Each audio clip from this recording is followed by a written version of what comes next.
Judas Macabeu derrota um grande exército enviado por Antíoco contra os judeus. Lísias retorna no ano seguinte com um exército ainda mais forte. Judas mata 5.000 homens e obriga Lísias a se retirar. Purifica e restaura o templo. Outros grandes feitos desse príncipe dos judeus.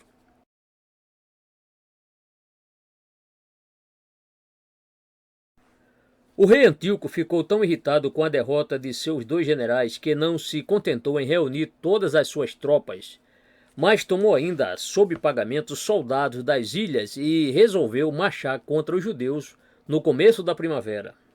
Porém, o seu tesouro ficou esgotado depois do pagamento das tropas, tanto porque as revoltas de seus súditos o impediram de receber os tributos, quanto pelo fato de ele ser naturalmente muito amigo do luxo, fazendo enormes despesas.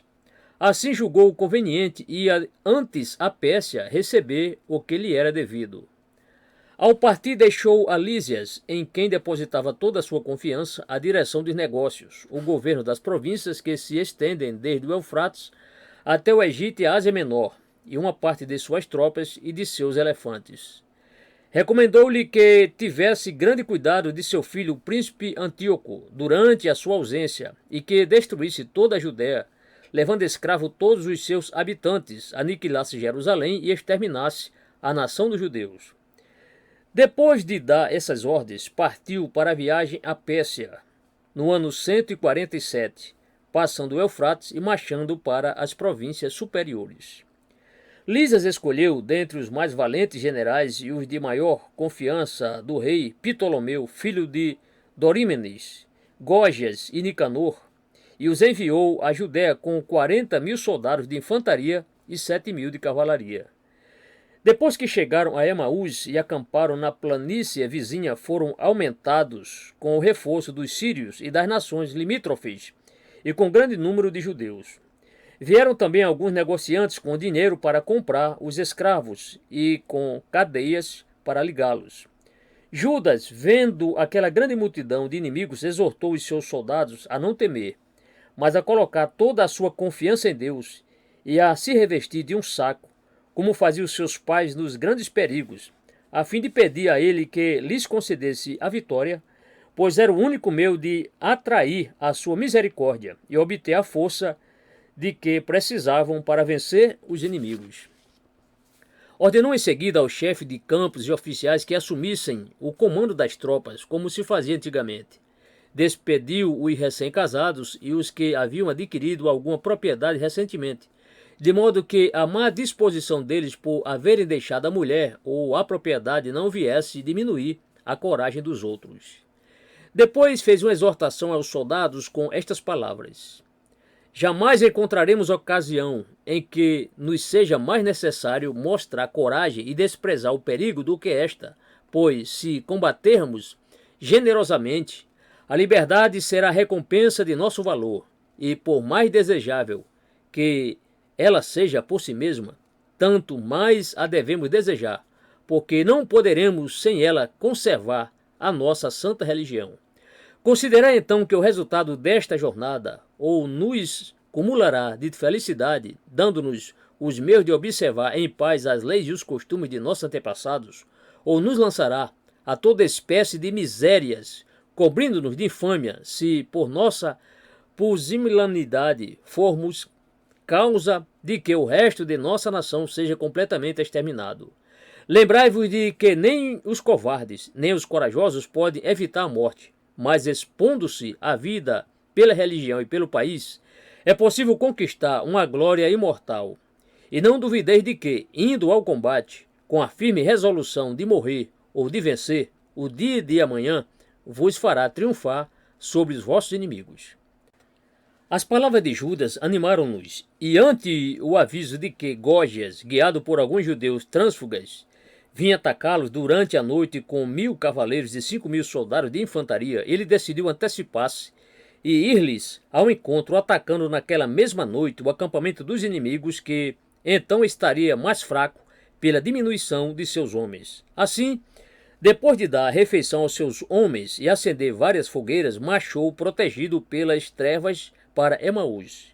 Gógias não deixou de vir e, como não encontrou ninguém no acampamento dos judeus, julgou que o medo os obrigara a se esconder nos montes. Marchou então para ir procurá-los. Judas, ao despontar do dia, chegou ao acampamento dos inimigos com 3.000 homens somente, todos muito mal armados. Tanto era triste a sua situação. Quando ele viu que aqueles aos quais queria atacar estavam bem armados e tinham o seu campo muito bem defendido, disse aos seus homens que nada deveriam temer, pois Deus sentiria prazer vendo que eles não temiam atacar, naquele estado, um exército tão numeroso e de inimigos tão bem armados, e certamente lhes daria vitória. Ordenou em seguida que se tocasse o sinal de avançar. A surpresa dos inimigos foi tão grande que muitos foram mortos de imediato, e os outros perseguidos até Gadara e aos campos da Idumeia, de Azoto e de Jâmnia, de modo que eles perderam 3.000 homens. Judas proibiu aos seus de se entregarem ao saque, porque tinham ainda de combater Gorgias, mas lhes prometeu que, após tê-lo vencido, iriam se enriquecer com tantos despojos. Judas ainda falava quando viram Gorgias, que regressava com as suas tropas, aparecer no elevado.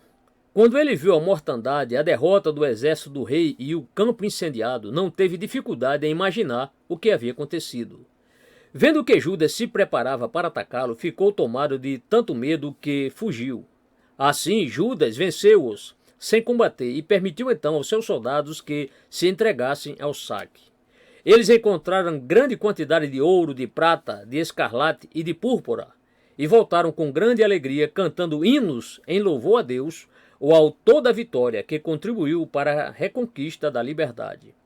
No ano seguinte, Lísias, para reparar a vergonha daquela derrota, reuniu um novo exército composto de tropas escolhidas. Em número de 60.000 soldados de infantaria e 5.000 cavaleiros, entrou na Judéia e veio pelos montes acampar próximo a Bet-zur. Judas marchou contra ele com 10.000 homens. Vendo a potência dos inimigos, rogou a Deus que lhe fosse favorável e confiou no seu auxílio. Então atacou pela vanguarda e a desfez, matou 5.000 homens e lançou tal medo nos outros que Lísias, vendo que os judeus estavam resolvidos ou a perecer ou a reconquistar a liberdade, e temendo deles mais o desespero que as forças, retirou-se para Antioquia com o resto de seu exército. Ali tomou soldados estrangeiros sob pagamento e preparou-se para voltar à Judéia com um exército ainda mais poderoso que o primeiro. Judas, após obter tão grandes vitórias sobre os generais do exército de Antíoco, persuadiu os judeus a ir a Jerusalém dar graças a Deus, como lhe eram devidas, purificar o templo e oferecer sacrifícios. Quando lá chegaram, no entanto, encontraram as portas queimadas e os muros cheios de mato, o qual havia crescido durante aquele período de inteiro abandono. Tão grande desolação arrancou suspiros do coração e lágrimas dos olhos de Judas. E depois de ordenar que uma parte da tropa sitiasse a fortaleza, pôs mãos à obra para purificar o templo. Fez-se tudo com o máximo cuidado. Judas colocou nele um candelabro, uma mesa e um altar de ouro completamente novos. Mandou colocar também portas novas e cobriu-as com cortinas. Depois, destruiu o altar dos holocaustos porque fora profanado e mandou fazer um novo com pedras que não houvessem sido trabalhadas a martelo. No dia 25 do mês de Quisleu, que os macedônios chamam Apeleu, acenderam-se as luzes do candelabro, incensou-se o altar, colocaram-se os pães sobre a mesa e ofereceram-se holocaustos sobre o novo altar. Isso se deu no mesmo dia em que, 3 anos antes, o templo fora indignamente profanado por Antíoco e abandonado no dia 25 do mês de Apeleu, no ano 145 e na Olimpíada 153. A renovação ocorreu no mesmo dia do ano 148 e da Olimpíada 154, como o profeta Daniel havia predito 408 anos antes, dizendo clara e distintivamente que o templo seria profanado pelos macedônios.